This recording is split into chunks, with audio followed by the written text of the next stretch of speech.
Okay, I'm actually surprised. AMC stock is up 1.11% in after hours. GME is down about 15% in after hours. There is zero, and I mean zero F's given from AMC stock based on GME's results today. Now, I will say, okay, don't get too ahead of yourself there, Tyler, because look at what AMC stock did today.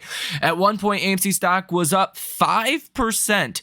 For most of the day, the stock was up like 4%, it seemed like, and you started to trend lower. And then, towards the last couple of hours of the trading day, you started to see some of that larger downside. Okay, that is because AMC is in talks to restructure, potentially refinance their debt. In quotes, let me paraphrase here. AMC is looking to add liquidity to their balance sheet. The only way they do that is by raising capital and diluting shareholders. That's it. Nobody's going to give them free money. Good luck with that. It's just not going to happen. And AMC is forecasted to lose more money in 2024. It's not expected to be the greatest year. And there is, quote unquote, this newfound urgency to get AMC's liquidity bolstered on their balance sheet. Now, there's talks going on between the lenders that lent AMC billions of dollars during the pandemic era to survive. And this bolstering of liquidity on the balance sheet really only happens one way, and that is giving the markets a commitment not to dilute shareholders and then diluting the crap out of them. Whether that commitment is 3 months, 6 months, who knows? I doubt it would be longer than that, but that is a very realistic possibility at this moment in time. I think the markets are maybe opening their eyes to, because AMC needs to get the stock higher. On the other hand, they're also in talks to potentially restructure their debt. So imagine this, and this is why AMC stock was doing better, at least for the start of the day today. It was actually a really good day at the start of the day. Imagine this, though. AMC comes out tomorrow or any day, and they say, we're not going to dilute shareholders for the next 3 to 6 months. Oh, and by the way, that debt coming due in 2026, we still have $3 billion coming due in 2026, but we are going to go ahead and restructure that debt with JP Morgan and only pay 7% on that debt. That would be just boom, boom. Lots of good news. And I think that would be very accretive for AMC stock and send the stock higher. So I think either way you look at this, you are going to get restructuring of the debt. Maybe it'll be easier for AMC to pay that debt off. Now, they're really trying to focus on getting more liquidity on AMC's balance sheet.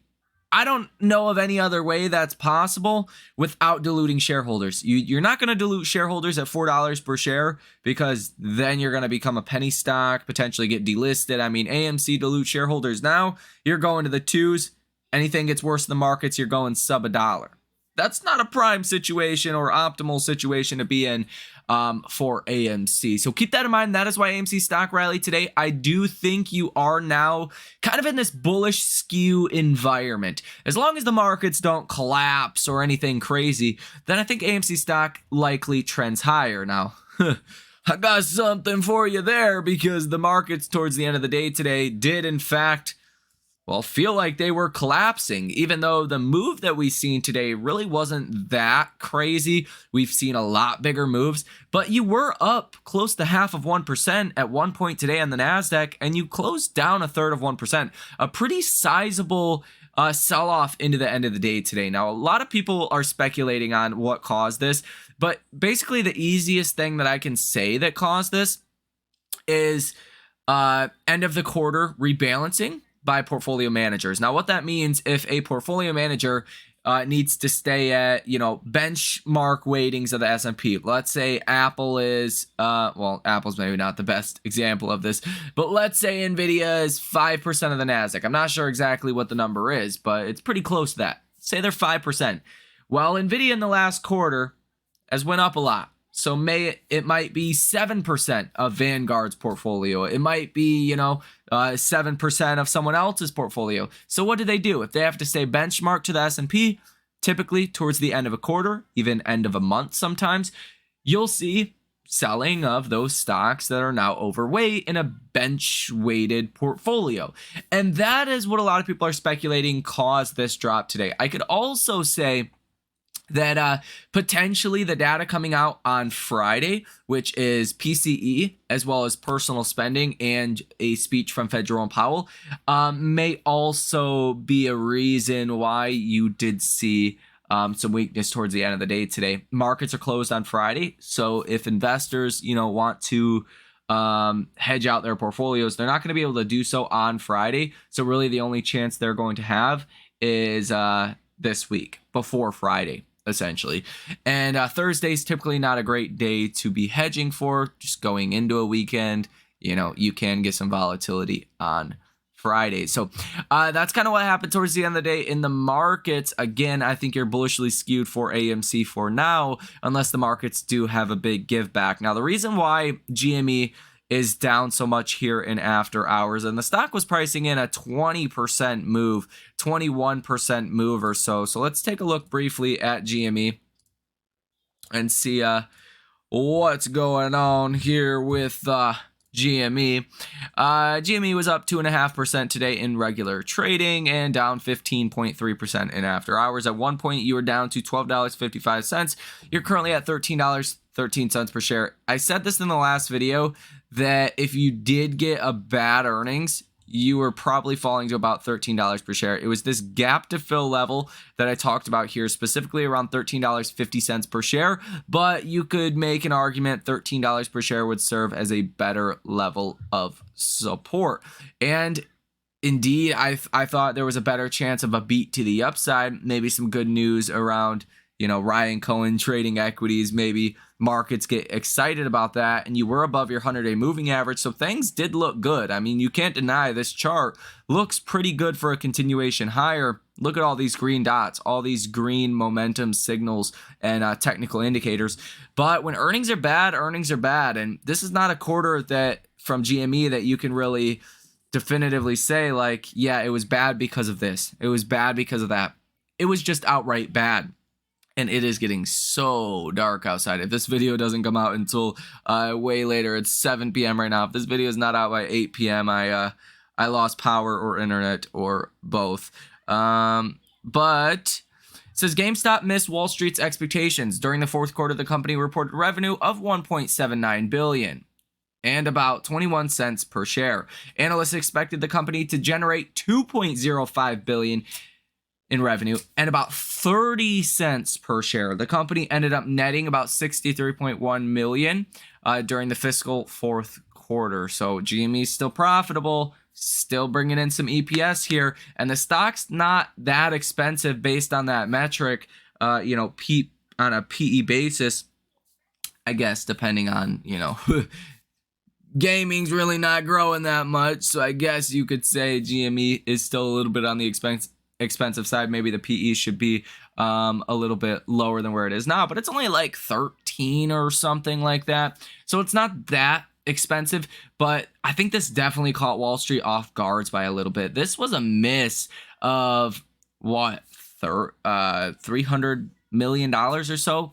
Quite a large miss on GME's part. And then EPS also missed by about 30% as well. So nothing you can do there. Just bad earnings, likely going to give you a bad result for the stock. So there is that. Let's take a look at the Ortex data here for AMC stock. Give you a brief rundown of any and all economic data that we have tomorrow, anything that can move our markets, and that's going to do it for this video. So we'll see if we can hold power and keep the internet on. We'll see. Let's see. Ortex data, 14.37% short interest of free float, $154 million currently in short positions. Days to cover, 2.7, 37.68 million shares that are currently sold short. Shares out on loan, 54.5 million. Cost to borrow, 1.11%. Utilization of 71.25%. And a short score of 70.24 out of 100. Cost to borrow fees around 8%. So decent amount of shorting activity today. And, short interest just continues to climb in AMC. And that's also good. And well, not good, I guess, per se, but it's good for anyone that is a bull that is hoping to see a squeeze-like event in AMC. Now, again, AMC is up 1% here in after hours. It's not down alongside GME. That's a good thing. I think the stock would have been up alongside GME, but you know, that did not happen today. We did get rejected, though, at that 50-day moving average. 50-day moving average currently at $4.34 per share. Let's see the high of the day today. And the high of the day today was $4.30 per share. So you were about 4 cents off of that 50-day moving average. So definitely seeing some resistance there. And that really slowed down the upside. Once you hit that level, you just kind of started to fall quite aggressive. Especially again in the last couple hours of the trading day here today. So not the greatest sign on a technical basis, but I do think upside momentum is definitely in our favor now for AMC.